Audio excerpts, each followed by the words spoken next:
পার্কে আইছি, নন্দন পার্কে। এই জায়গায় মাঝে মাঝে প্রেমিকরা আসে ঘুরতে, দেন না জঙ্গল। আমি আজকে আইছি, আজ কাজ ডিউটি নাই, কাজ নাই, আমি আজকে আইছি দেখার জন্য যে নন্দন পার্কে কী কামে আসে। তো নন্দন পার্কে তার পানি আর কেদাই দেন, পানি আর কেদা এখনও কারো পাই নাই। আসবিনি বিকালে ঘোরার জন্য, তা আমি আগে ভাগেই চলে আইছি, যা ভিতরে কি আছে দেখি। তা দেখেন কিচ্ছু নাই, সব গাছগাছালি।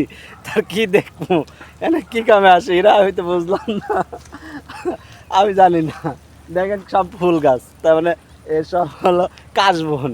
আর কয়েকটা গাছগাছালি আছে, আর মানুষ কিছু গরু ছাগলও বাই দিতে হয় এই জায়গায়। দেখেন যে গরু ছাগলগুলো বাই দিতে হয়। এরা কী কামে আসে এই জায়গায় আমি তো জানি না। তো এটা মাঝে মাঝে মানুষের কাছে শুনি যেটা সুন্দরবন, সুন্দরবনের মতনই ভিউটা দেন, গাছগাছালি মনে করেন কাশবন টন। কিন্তু প্রেমিকরা আসে এই জায়গায় ঘুরতে। এই জায়গায় ঘুরতে আসি কী দেখে আমি বুঝলাম না, ঘাসের মধ্যে খালি ঘাস ছাড়া তো কোনো কিছু নাই।